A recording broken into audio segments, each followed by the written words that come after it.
बहुत समय पहले नैनीताल के जंगल में सुंदरी कौवी अपनी बेटी कालू कौवे के साथ रहती थी। कुछ ही दूरी पर टुनटुनी नाम की एक चिड़िया भी अपनी दो बेटियों के साथ रहती थी। एक दिन जब टुनटुनी भोजन लेने गई थी, तब उसकी बेटियां सुनहरी और पिंकी घर में अकेली थी। उन्हें अकेला देखकर कालू कौवा उनके पास आता है। अरे तुम कौन हो और हमारे घर में क्यों आए हो? मम्मा ने किसी भी अनजान पक्षी को घर में आने से मना किया है। तुम चले जाओ यहाँ से। अरे अरे, मैं अनजान कहाँ हूँ? तुम्हारे घर से थोड़ी दूर पर ही रहता हूँ। मुझे पक्षियों के बच्चों को सताने में बड़ा मजा आता है। अब चलो, मैं जैसा कहता हूँ तुम दोनों वैसा ही करो, नहीं तो मैं तुम्हें अपने तीखे चोंच से मार मार कर घायल कर दूंगा। तब तक आप लोग कमेंट में बताएं 29 - 17 कितने होते हैं। हमें क्या करना होगा? मुझे और मेरी छोटी बहन को खाने के अलावा और कुछ नहीं आता। पेटू कहीं की, चल मुझे नाच कर दिखा। ये नाचना क्या होता है हमें नहीं पता। चले जाओ यहाँ से, नहीं तो हम अपनी मम्मा से कहकर तुम्हारी पिटाई करवाएंगे। अच्छा, तू नहीं नाचेगी? रुक, मैं तुझे अभी बताता हूँ। कालू कौवा अपनी चोंच से दोनों बच्चियों को मारने लगता है। बचाओ, बचाओ, कोई तो मुझे बचाओ, मम्मा। जल्दी आओ मम्मा। तभी टुनटुनी चिड़िया भोजन लेकर घर आ जाती है। क्या हुआ मेरे बच्चों? तुम शोर क्यों मचा रहे हो? अरे कालू, तुम यहाँ क्या कर रहे हो? माँ, ये हमें नाचने को बोल रहा था और हमें चोंच से मार भी रहा था। तुम्हारी माँ कहाँ है कालू? चलो अपने घर जाओ, वो तुम्हारी राह देख रही होंगी। क्यों नहीं आंटी, मेरी माँ बहुत देर से भोजन लेने गई है और अकेला मैं घर में बोर हो रहा था तो यहाँ चला आया। अरे मैं तो इनके साथ मजाक कर रहा था, असल में मेरा कोई दोस्त नहीं है ना, तो मैं इनसे दोस्ती करना चाहता था। ठीक है कालू, अब जाओ अपने घर, शायद तुम्हारी माँ आ गई हो। कालू वहाँ से चला जाता है। धीरे धीरे शाम हो जाती है। कालू कौवा फिर से रोता हुआ टुनटुनी के पास आता है। आंटी, मम्मा अभी तक नहीं आई। इतनी देर तक मम्मा मुझे कभी अकेला नहीं छोड़ती। अच्छा कालू बेटा, तुम रो मत। तुम यहाँ मेरी बेटियों के साथ खेलो, मैं तुम्हारी माँ को जाकर देखती हूँ। टुनटुनी बच्चों को छोड़कर सुंदरी बहन को ढूंढने निकल पड़ती है। अरे झाड़ियों में कौन पड़ा है? जाकर देखती हूँ।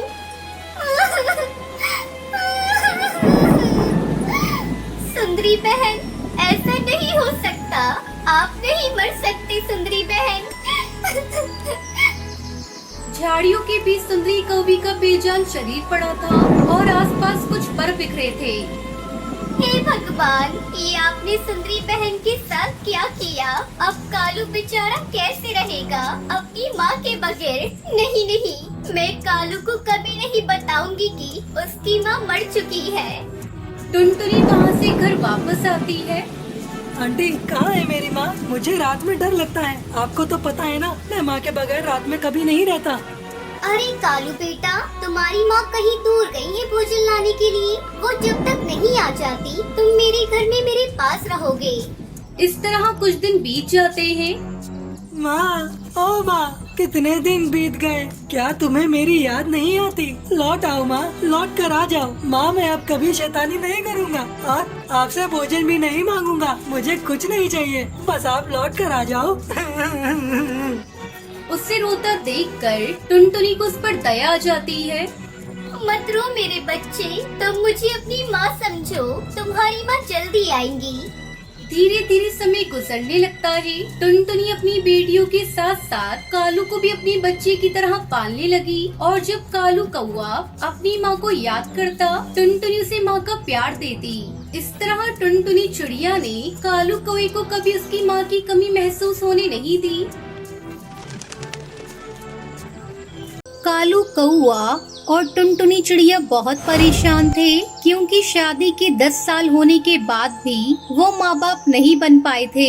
कालू मजदूरी करता था और उसी से घर चलता था। टुनटुनी चिड़िया ने माता रानी का व्रत रखा और फिर उसका सपना पूरा हुआ।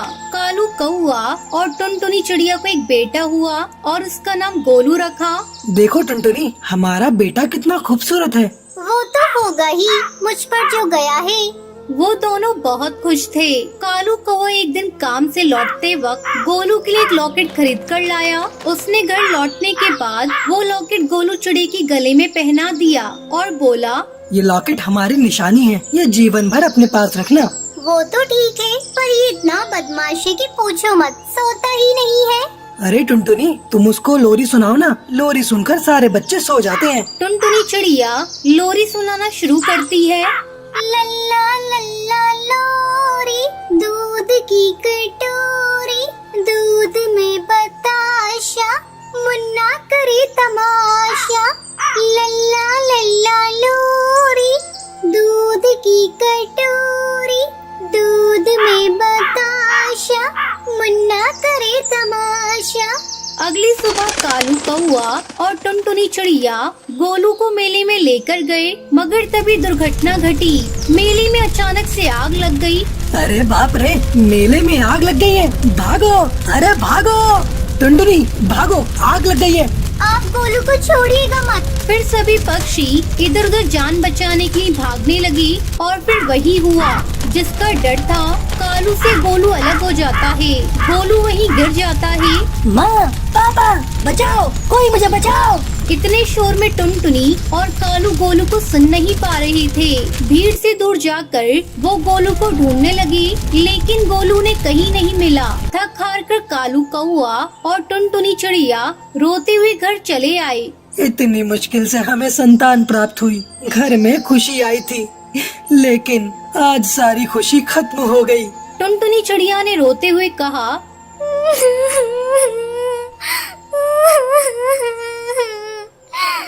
हे भगवान, हमारे साथ ऐसा क्यों हुआ? हमने किसी का क्या बिगाड़ा है? हे भगवान, आज मेले में क्यों गए हम सब? मुझे नहीं पता। मुझे मेरा गोलू वापस चाहिए, मुझे मेरा गोलू ला दो। टुनटुनी, तुम चिंता मत करो, चाहे कुछ भी हो जाए, मैं गोलू को ढूंढ कर ही लाऊंगा। ये बोलकर कालू कौआ घर से निकल गया और रास्ते में इधर उधर गोलू को ढूंढता रहा। ढूंढते ढूंढते कालू को समय का कोई ध्यान नहीं रहा। शाम को थका हारा घर वापस चला गया। वही टुनटुनी चिड़िया रोए जा रही थी। कालू को देखकर वो बोली, क्या हुआ जी? मेरा गोलू कहीं मिला? नहीं टुनटुनी, मैंने सब जगह ढूंढा, पर गोलू कहीं भी नहीं मिला। कालू कौआ गोलू को ढूंढता रहा और टुनटुनी चिड़िया घर पर रोती रही। कुछ दिन बीत गए। काम पर न जाने की वजह से कालू का काम भी चला गया और घर पर रो रो कर टुनटुनी पागल सी हो गई। कुछ दिन बाद घर का सारा राशन खत्म हो गया। तब दोनों को मालूम हुआ कि ये ज्यादा दिन नहीं चलेगा। अगर खाना ही नहीं मिला तो वो गोलू को ढूंढेंगे कैसे? ये सोचकर दोनों ने अमीर पक्षियों के घर नौकरी शुरू की। देखना टुनटुनी, गोलू एक दिन जरूर मिलेगा। मैं भगवान से दुआ मांगती हूँ कि गोलू हमें मिल जाए। ऐसे ही 25 साल बीत गए, मगर गोलू अभी तक नहीं मिला। इतने दिनों में कालू और टुनटुनी बहुत सारे घरों में काम कर चुके थे। एक दिन दोनों को खबर मिली कि शहर के जंगल में एक टुन्नू नाम का चिड़ा आया है। उसके पास पैसे बहुत हैं और उसको 2 काम करने वालों की जरूरत है। कालू कौवा टुनटुनी चिड़िया उसके पास जाते हैं। मालिक, हमें ये काम दे दीजिए मालिक, हमें काम की बहुत जरूरत है। क्या तुम दोनों ये काम कर पाओगे? इतनी उम्र जो हो गई है। टुन्नू की पत्नी का नाम पिंकी था। पिंकी वहाँ पर आ जाती है और कहती है, ये दोनों बूढ़े किसी काम के नहीं, भगा दो इन दोनों को। नहीं नहीं मालकिन, हम बिना कुछ कहे काम करेंगे, बस हमें इस काम के लिए रख लीजिए। ठीक है, रख तो लेंगे, मगर काम के वक्त थोड़ा सा भी नखरा किया तो मुझसे बुरा कोई नहीं होगा। कालू और टुनटुनी को काम मिल जाता है और दोनों काम पर लग जाते हैं। ए बुड्ढे, उधर ठीक से साफ नहीं हुआ, ठीक से साफ कर। जी मालकिन, अभी करता हूँ। अरे ठीक से ये वाला कोना क्या तेरा बाप साफ करेगा? कालू चुपचाप सुनता रहता है और काम करता रहता है। उधर टुनटुनी चिड़िया खाना बना लेती है। टुन्नू और पिंकी दोनों खाने के लिए बैठते हैं। टुनटुनी चिड़िया दोनों को खाना देती है और चुपचाप पास में खड़ी रहती है। टुन्नू चिड़ा पहला निवाला लेता है और कहीं खो जाता है। क्या हुआ मालकिन, खाना अच्छा नहीं बना है? नहीं नहीं, वो बात नहीं है, ये स्वाद बहुत जाना पहचाना सा लग रहा है। अब वो दोनों खाना खाकर अपने घोंसले में चले जाते हैं। रात में टुनटुनी और कालू रसोई में सो रहे होते हैं। तभी वो सुनते हैं कि रात को टुन्नू अपने घोंसले में चिल्ला रहा है। माँ मुझे ले चल माँ। मालिक ऐसे क्यों चिल्ला रहे हैं? तभी टुनटुनी चिड़िया टुन्नू के घोंसले के बाहर जाकर मालकिन पुकारती है। फिर पिंकी दरवाजा खोलती है और टुनटुनी चिड़िया उससे कहती है, क्या हुआ? इतनी रात को मालिक चिल्ला क्यों रहे हैं? कभी कभी टुन्नू को नींद आती नहीं, तब वो ऐसे ही चिल्लाता है। मैं कोशिश करके देखूं, शायद सो जाए। तू क्या करेगी? लोरी सुनाऊंगी, लोरी से सभी सो जाते हैं।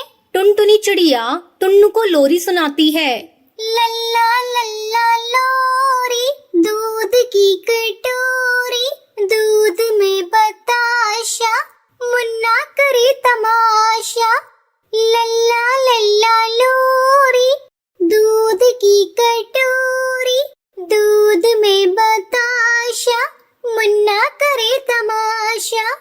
टुन्नू तुरंत सो जाता है। पिंकी चिड़िया ये सब देखकर हैरान हो जाती है। अगले दिन टुन्नू काम के लिए निकलता है। उसने गले में एक लॉकेट पहना था। रास्ते में उसे एक सांप काट लेता है। फिर सभी उसके पास पहुंचते हैं।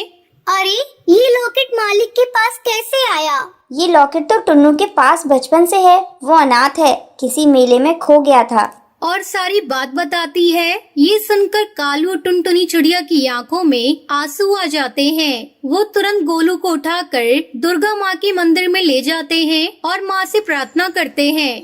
हे माँ, मेरा बच्चा 25 साल पहले खो गया था। इतना ढूंढने के बाद आज वो मिला है। अब उससे हमें अलग मत करना माँ। तभी दुर्गा माँ प्रकट होती है और टुन्नू यानी गोलू को ठीक कर देती है। गोलू को सब कुछ पता चलता है और फिर वो सब समझ जाता है। वो कालू और टुनटुनी पे किए गए अत्याचार की भी माफी मांगता है। माँ पापा मुझे माफ कर दो। मैंने आप दोनों पर बहुत अत्याचार किए हैं। मैं उस बात के लिए शर्मिंदा हूँ। मुझे माफ कर दो।